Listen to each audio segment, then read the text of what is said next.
Ilgari kalın badaldın arasında bir koyun жашаптыр. Бардык коюндар эле ал коркок болчу жана анын өзүнүн ийинен эч качан алыска чыкчу эмес. Bir жолу ал мынтип ойлонду. Инде жатып, эч жака чыкпаймын. Мындай жашоо көңүлсүз. Дүйнө жүзүндө эмне болуп жатканын көргүм келет. Ийинден чыгып, тош тарапты карап, кайратканы үчүн тиштерин арсайтып, чытырман токойго жөнөдү. Ага арыстан жолугуп калат. Коюн коркконунан кантип калды.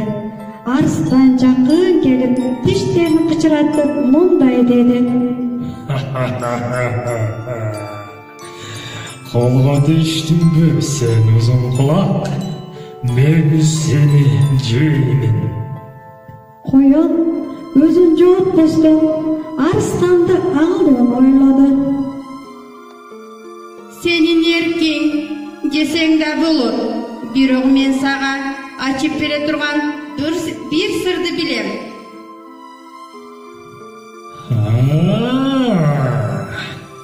Sırında ayta ber, batırak, bolca tezrak. Sen abdan күчтүүсүң. Men seni күчүңө ишенем. Бирок жакын жерде seni тытып салам деп бардык жерге мактанган bir арыстан жашайт. Адегенде сен акыл эсиңе келтирип, аны менин жолугуштан болот. Андан кийин мени жей берсең болот. Мен эч жака качпаймын. Ошондой деген узун кулак. Анда болсо мени ал жака алып баргын батырак. Коюн арсланды аны кутукка алып келет да мындай дейт.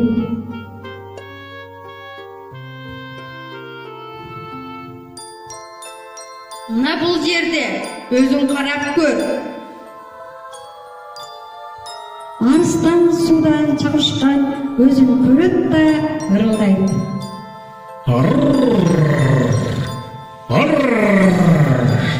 Мен андан күчтүүмүн.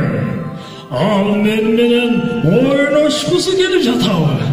Мен азыр ага көрсөтөмүн күчүм кандай экенин. Арыстан кутукка секирип түшүп, чөгүп кетет. Ал эми коюн эч нерсе болбогондон секирип, андан ары чуркап кетти.